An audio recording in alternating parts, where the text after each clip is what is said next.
우리 홍세기 전도사가 말씀을 전합니다. 유튜브에 우리 설교를 올라간 것이 이상기 전도사가 한 것이 조회수가 저보다 35배가 많더라고요. 그리고 그 설교를 보고서 우리 예은이가 아멘 엄청나네 그러더라고.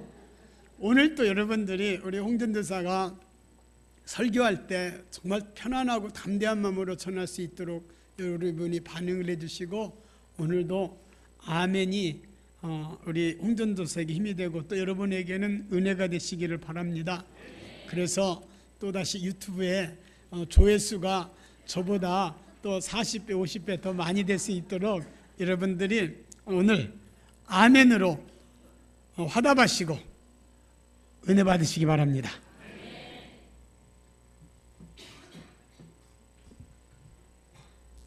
네, 할렐루야, 반갑습니다. 오늘도 주님의 전에 나와서 함께 예배하고 말씀 듣기 위해 이 자리에 나오신 성도님들께 하나님의 놀라우신 은혜와 축복이 가득하시기를 간절히 소망합니다. 이 시간 우리 옆에 계신 분들에게 서로 가볍게 인사하시겠습니다. 새해에도 함께해서 너무 좋습니다. 이렇게 인사하시겠습니다.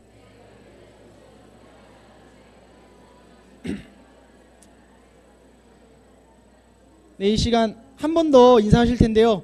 다시 인사하실 때 오늘 은혜 많이 받으세요 이렇게 인사하셨으면 좋겠습니다.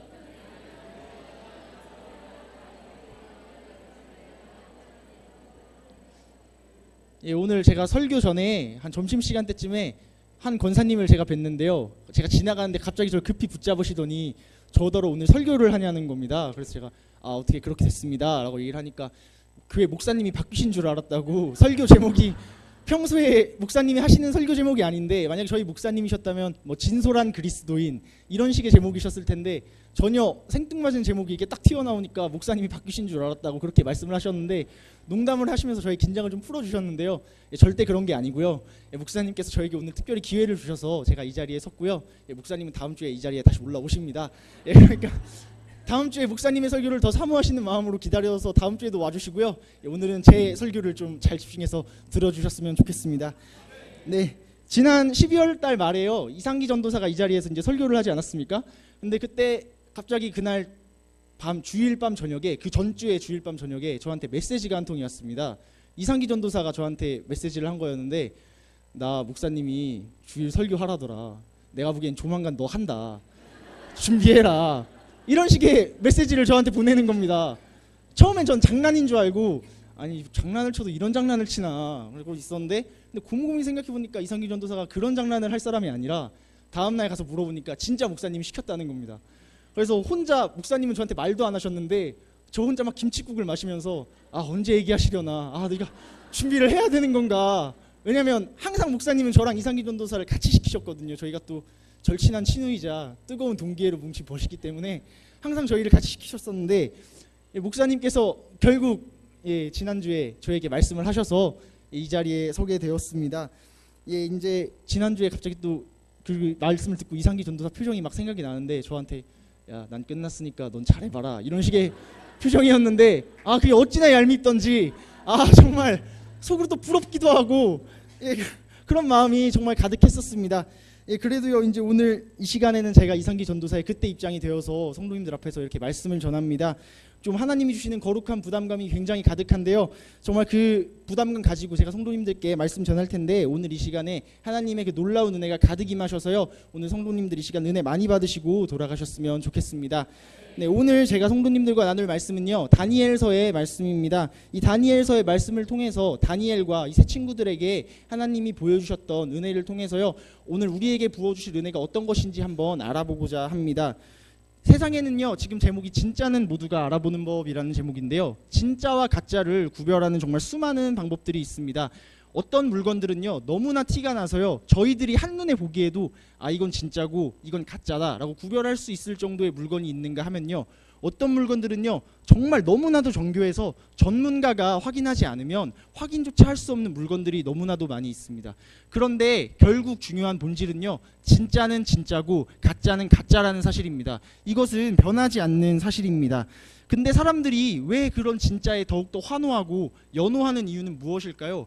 바로 그 진짜를 가짐으로써 생기게 되는 자신의 수준이라고 생각하기 때문입니다. 다른 사람들이 자신을 바라봐주는 인정의 시선을 즐기기 때문에 그렇다고 생각을 합니다.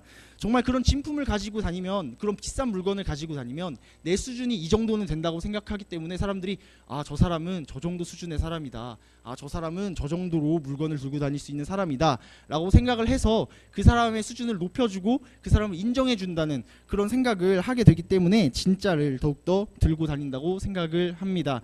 하지만 저희들 그리스도인들도 그러한 진품과 가품이 있습니다. 우리들의 모습이 진짜 그리스도인의 모습이 된다면요, 다른 사람들이 자연히 우리를 그렇게 품격 있는 사람으로 높여줄 줄로 믿습니다. 이 시간 오늘 다니엘의 이 모습이요, 바로 그런 진짜 그리스도인의 모습이었습니다. 진짜 그리스도인의 모습으로 살아간 다니엘은요, 후에도요 수많은 사람들에게 인정을 받으면서 그 진짜 그리스도인이 가지고 있는 그런 품격이 어떤 것인지를 완벽히 보여주었습니다. 그리고 그 품격으로 인해서 오늘날까지도 많은 사람들에게 회자가 되고요, 많은 교훈을 주고 있습니다. 오늘 읽으신 이 말씀은요, 성도님들께서도 너무나도 잘 아시는 말씀입니다. 주일학교 어린이들, 아동부에서도 굉장히 자주 하는 그런 말씀인데요, 다니엘과 세 친구들이 왕의 음식을 먹지 않고 자신의 몸을 정결하게 함으로써 하나님의 백성임을 드러냈다는 내용입니다. 바벨론 왕국의 포로로서 죽음을 무릅쓰고 위기의 순간을 이겨낼 다니엘과 그 세 친구들의 용기는 정말 가히 본받을 만한 것이 아닐 수가 없습니다. 당시 바벨론에서는요, 점령국들의 왕족이나 귀족들의 자제를 자신의 나라 인재들을 뽑아서요 데려와서 가르치고 교육하는 정책을 시행하고 있었습니다. 겉으로 보기에는요, 이것이 그 나라의 백성들을 굉장히 위해주고 그 나라의 사람들을 인정해주는 것 같은 정책으로 보이지만 그 실상은 전혀 그렇지가 않았습니다. 이 정책의 실상은요, 점령국들의 반란을 막기 위해서 그 나라들의 귀족들의 자제들에게요, 그 바벨론의 문화를 교육시키고 그들의 풍습을 익히게 함으로써요, 반란의 뿌리를 아예 없애버리는, 제거해버리는 역할을 하는 그런 정책이었습니다. 그렇다 보니까요, 이러한 정책이 적극적으로 활용되어지면서 당시 바벨론은 다양한 나라들을 점령하고 있었는데 그 나라들의 반란들을 효과적으로 막기 위해서 이 정책을 시행하게 되었습니다. 다니엘과 세 친구들 역시 그러한 정책의 한 부분으로요, 바벨론 왕실에 들어가게 되었고, 그 중에서 오늘 가장 처음에 나오는 이 이야기가 그 이야기의 시작입니다. 왕의 음식을 먹고 왕의 포도주를 먹음으로써 먹으라는 그런 명령을 듣게 되었던 그 일이 그 시작입니다. 하지만 오늘의 본문에서 다니엘과 새 친구들은 이러한 요구들을 현명하게 거절하고 오히려 다른 이들보다 자신들이 더 뛰어남을 나타내면서 하나님을 믿는 백성임을 드러낼 수가 있었습니다. 그렇다면 그들이 자신의 신앙을 당당히 드러낼 수 있었던 배경은 어디에 있었을까요? 이 시간 하나하나 알아보고자 합니다. 먼저 그들이 참으로 하나님을 믿는 백성임을 드러내기 위해서 보였던 것은요, 담대한 마음이었습니다. 오늘 본문 말씀 8절에 나와 있습니다. 다니엘과 새 친구들은 왕의 음식과 포도주로 자신을 더럽히지 않겠다고 하고 환관장에게 나아가 자신들은 그 음식과 포도주를 먹지 않겠다고 간청하였습니다. 성경 본문에서 이렇게 저희가 그냥 글로 읽으면 굉장히 간단해 보이는 문제일 수 있지만 실상 이 내용을 자세히 알고 보면 그것은 사실 그렇게 쉬운 문제가 아닙니다. 냉정히 봤을 때 다니엘과 친구들의 처지는요, 점령국의 볼모입니다. 인질인데요, 그 인질이 바벨론의 높은 관리에게 우리는 이 음식을 먹지 못하겠습니다, 우리 이렇게 하면은 하나님 믿지 못하겠습니다 라고 돌려서 오히려 이렇게 우회적으로 얘기를 하고 있는 것입니다.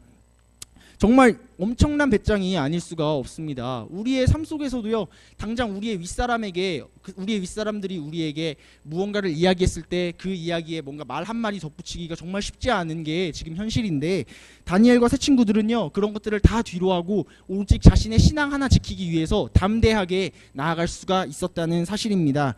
우리의 신앙들도 이래야 할 줄로 믿습니다. 하나님 앞에 자신의 신앙을 위해서 담대하게 구할 수 있는 마음이 필요합니다.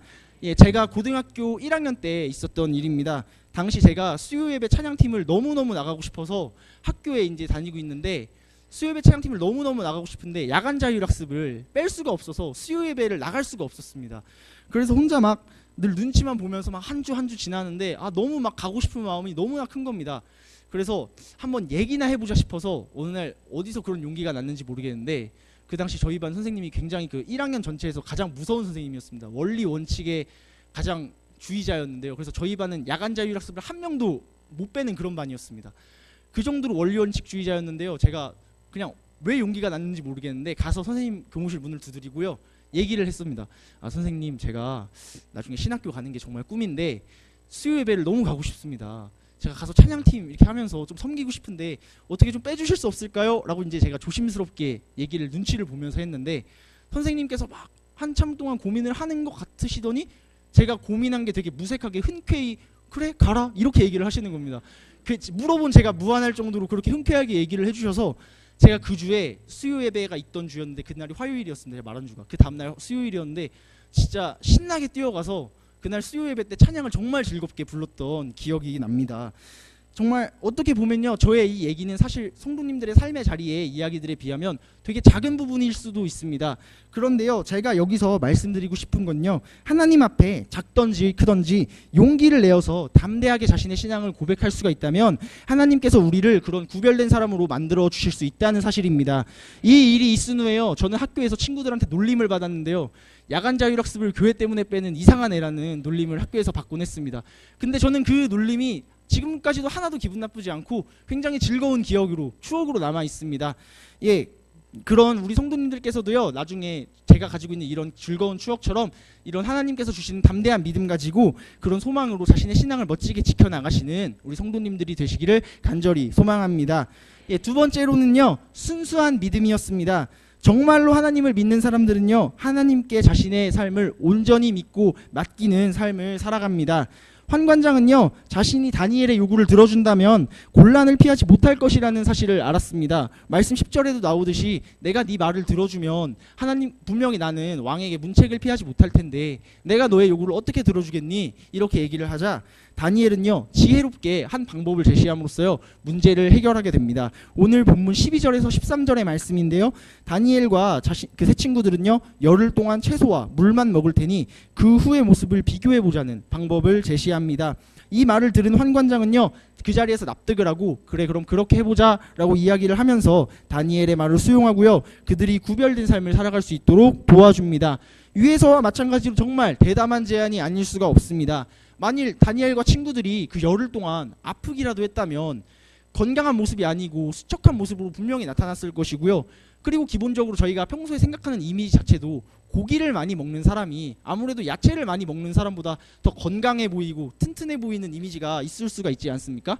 그런데 그러한 모습을 생각해 봤을 때에도 정말 이것은 대단한 제안이었다고 생각이 되어집니다. 하지만 다니엘이요, 이러한 대담한 제안을 할 수 있었던 이유는 하나님을 온전히 믿고 신뢰했기 때문에 할 수 있었던 멋진 제안이었습니다. 저는 고등학교, 중학교 시절에요, 국어 과목을 가장 좋아했었습니다.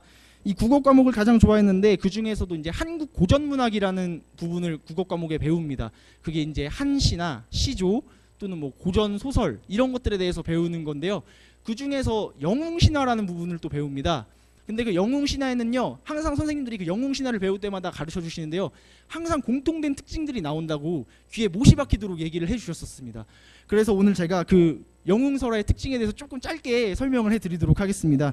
대체적으로 그 영웅설화에 나오는 주인공들은요, 혈통이 굉장히 고귀합니다. 대부분 막 왕족이거나 귀족이거나 이런 출신들이 많은데요, 출생 자체가 평범하지 않습니다. 어지간하면 모태도 아래서 태어납니다.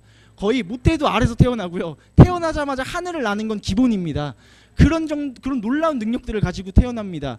그리고요, 살아가면서요, 그들이 가지고 있는 정말 뛰어난 능력들을 하나하나 깨우쳐 나가기 시작하는데요, 그런 능력을 깨우쳐 나가면서 조력자들의 도움을 받아서 그 능력을 다 깨우치고 나중에 결국 모든 위기를 이겨내고 승리한다는 구성의 이야기가 영웅설화의 대부분의 이야기의 구성 과정입니다.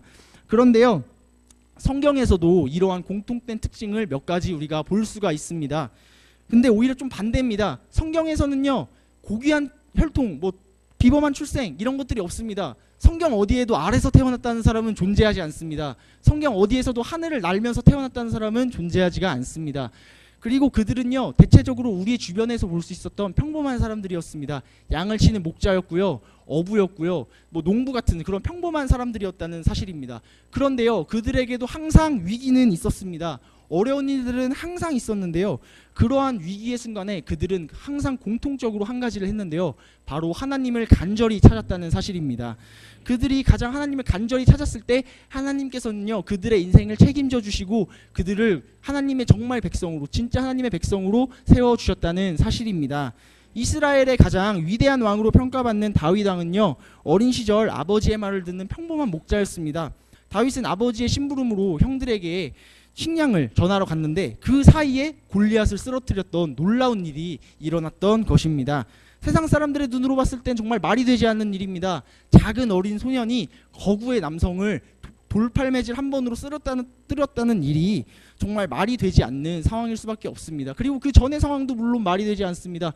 그런 어린아이가 거구의 어른에게 막 분을 내면서 화를 내면서 덤빈다는 것 자체가 세상 사람들은 말도 안 되는 일이라고 생각을 할 수밖에 없습니다. 하지만 다윗은요, 하나님이 자신을 지켜줄 것이라는 사실을 확실하게 알고 믿고 나아갔습니다. 그 결과로 하나님은 다윗에게 승리라는 커다란 선물을 주셨습니다. 더 거슬러 올라가 보면 이스라엘 백성들을 애굽에서 이끌어냈던 모세는 어떠합니까? 모세 역시도 일개 백성이었습니다. 그런데 다른 나라의 왕, 자기 나라의 왕에게도 말하기 쉽지 않은데요, 다른 나라의 왕 앞에 나아가서 당당하게 요구를 합니다. 우리 백성들을 데리고 나갈 테니 놓아달라고 당당하게 얘기를 합니다. 그러한 배짱, 그러한 용기가 어디서 나왔겠습니까? 하나님을 믿고 하나님을 신뢰했기 때문에 할 수 있었던 일이었습니다. 정말 그 놀라운 결과들을 하나하나 감에 있어서 그 배경에 하나님이 있었다는 사실을 잊지 않으시길 바랍니다. 이 외에도 성경에는 정말 수많은 인물들이 나옵니다. 그들은 하나같이 쉬운 길로 형통하게 살아가는 사람들이 많지가 않습니다. 대부분 어려움이나 고난을 한두 차례씩은 겪기 마련인데요. 하지만 그들이 결국 그러한 고난을 이겨내는 이유는 다른 것이 아니었습니다. 온전히 하나님 한 분만을 믿고 의지했기 때문이었습니다. 다 기독교인으로서 하나님을 온전히 믿고 신뢰한다는 것은요, 어찌 보면요, 가장 기본 중에 기본적인 사실입니다. 하지만 우리들 인간들은요, 스스로를 너무나도 사랑해서 또 세상의 말들에 눈이 가려져서요, 하나님을 믿고 의지하기보다는 어느샌가 내 힘, 내 생각, 내 능력을 더욱더 의지하게 되고 맙니다. 그러다 보니까 우리는 결국 고난에 넘어지고요, 지치고 쓰러지는 삶을 살 수밖에 없는 것입니다. 하지만 오늘은 우리 말씀에 나오는 다니엘을 통해서요, 스스로를 의지하는 것이 아니라 하나님을 전적으로 믿고 의지하고 모든 것을 맡겼던 다니엘의 모습을 바라보면서 나아가야 할 줄로 믿습니다. 오늘 제가 성도님들 앞에서 드린 이 말씀의 제목은요, 진짜는 모두가 알아보는 법이라는 제목이었는데요. 이 제목이 사실은요, 그 래퍼, 예전에 목사님께서도 언급하셨던 적이 있는데, 래퍼 BY가 모 통신사 광고 CM송으로 불렀던 가사입니다. 진짜는 모두가 알아보는 법, 이렇게 하면서 랩을 막 하는데요, 그 뒤에 나오는 가사 중에요, 이건 아니야 허세, 이런 가사가 있습니다. 정말 진짜 그리스도인이라면 그런 허세가 아니라 우리는 품격이 되어야 할 줄로 믿습니다. 진짜를 들고 다녀도요, 그 진짜가 분수에 자기 수준에 맞지 않으면요, 그것은 허세가 되어버립니다. 그냥 빈 껍데기에 불과한 물건들이 되어버린다는 사실입니다. 하지만 자신의 능력에 맞게 신품을 들고 다니고 사용할 줄 안다면요, 그것은 그 사람의 허세가 아니라 품격이 됩니다. 우리들도 그렇습니다. 우리들에게도 그러한 진짜의 품격이 있어야 할 줄로 믿습니다. 가짜처럼요, 빈 껍데기만 가지고 요란하게 다니는 사람들이 아니라, 남들에게 보이는 식의 믿음으로 외식하는 사람이 아니라 정말 진실로 하나님을 믿고 따르는 모습을 보이면서 살아간다면 그 사람의 그리스도인으로서의 품격이 그 자리에서 그대로 드러날 줄로 믿습니다. 그리고 다른 이들이 그 품격을 보고 인정하면서, 아, 저게 정말 그리스도인이지, 아, 저게 정말 하나님을 믿는 사람이지, 아, 저 사람이 정말 기독교인이지, 그러면서 인정을 받을 수 있는 그런 사회가, 그런 사람이, 그런 내가 될 수 있을 줄로 믿습니다. 오늘 다니엘의 모습이 바로 이 진짜는 모두가 알아보는 법의 진짜의 모습이었습니다. 이 본문의 말씀이 있은 후에요, 많은 사람들은요, 다니엘과 그 세 친구들을 인정하기 시작합니다. 정말 그들이 진짜로 하나님의 백성으로 보여질 수가 있었다는 사실입니다. 바벨론의 왕들도 그들을 인정했고요, 다른 일반 사람들도 그들을 인정했습니다. 아까 말씀드린 다윗 역시도요, 골리앗과의 싸움 이후에 많은 사람들이 다윗을 인정하기 시작했습니다. 사울은 천천히요, 다윗은 만만히라, 이 이야기가 다윗의 입에서 나온 이야기가 아닙니다. 다른 이들이 그를 인정하였기에 이런 이야기가 나올 수가 있었다는 사실입니다. 진짜로 하나님을 믿는 사람들은 스스로가 아닌 다른 사람들이 그 가치를 높여줍니다. 우리 중앙교회 성도님들 모두가 다른 이들이 정말 그 가치를 높여주고 품격을 높여주는 성도님들 되시길 간절히 소망합니다. 물론 다른 이들이 그 가치를 높여주기만을 우리가 기다리고 있어서는 안 됩니다. 우리들 스스로도 변해야 합니다. 우리들 스스로도 담대하게 선포할 수 있어야 하고요. 우리들도 진실된 믿음으로 하나님 앞에 나아갈 수 있어야 합니다. 우리가 진짜 그리스도인의 모습으로 살고 있지 않다면 우리가 먼저 그렇게 사는 모습을 보여야 합니다. 우리가 그렇게 살지 않고 있는데 어떻게 다른 이들에게 우리가 그리스도를 전할 수 있겠으며 하나님의 복음을 전할 수가 있단 말입니까? 우리가 진실된 마음으로 우리가 먼저 변하고 살아갈 때 다른 이들도 우리를 인정해주고 진실된 그리스도인으로서 바라봐줄 줄로 믿습니다. 2018년 우리 청주중앙감리교회는 정말 새로운 도약의 한 해를 맞이하고 있습니다. 마지막 파송의 찬양으로서 다시 한번이라는 찬양도 부르고 있는데요. 정말 다시 한번 우리 중앙교회의 부흥을 이루어내기 위해서 우리 교회 성도님들 모두가 후회 없는 한 해가 되시길 간절히 소망합니다. 그러기 위해선 담대한 믿음을 가지고 당당하게 선포하며 나아가시는 한 해가 되시길 소망합니다. 정말 그 담대한 믿음으로 하나님께 모든 것을 맡기고요. 정말 우리의 마음속에 있는 모든 것 내려놓을 때 하나님께서도 우리 성도님들의 마음 하나하나 다 아시고 바라봐 주시고 인도하여 주실 줄로 믿습니다. 우리 올 한 해가 하나님의 은혜 안에서 그러한 멋진 성도님들이 진짜 그리스도인으로 거듭나는 한 해가 되시길 간절히 소망합니다. 이 시간 제가 기도하고 말씀을 마치도록 하겠습니다. 사랑이 많으신 하나님 정말 감사합니다. 우리가 담대한 믿음을 가지고 진짜 그리스도인으로서 주님 앞에 나아가길 소망합니다. 정말 세상 사람들은 기독교를 욕하고 사람들을 욕하지만 우리가 먼저 변하고 우리가 먼저 거듭난다면 그들도 우리를 바라봐주고 그들도 우리를 인정하면서 그들도 변화되어 우리와 함께 주님의 길로 걸어갈 수 있는 사람들이 될 줄로 믿습니다. 우리가 먼저 그들을 사랑하고 우리가 먼저 변화되어 섬기며 나아갈 때 정말 진짜 그리스도인이 되어 나아갈 때 그들과 함께 동행하며 다시 한번 이 땅에 부흥의 역사가 일어나는 놀라운 시간이 될 수 있도록 놀라운 시대가 될 수 있도록 주님 인도하여 주시옵소서. 감사합니다. 사랑합니다. 예수님의 이름으로 기도했습니다. 아멘.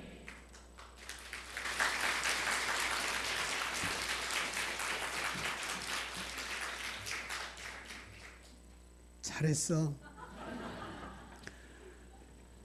이제 이상기 전도사, 공세기 전도사가 하고 다음에 이제 우리 성도님들이 목사님도 저렇게 짧게 해주시면 좋겠는데.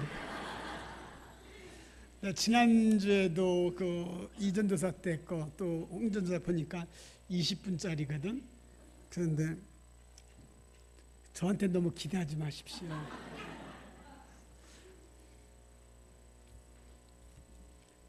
찬송가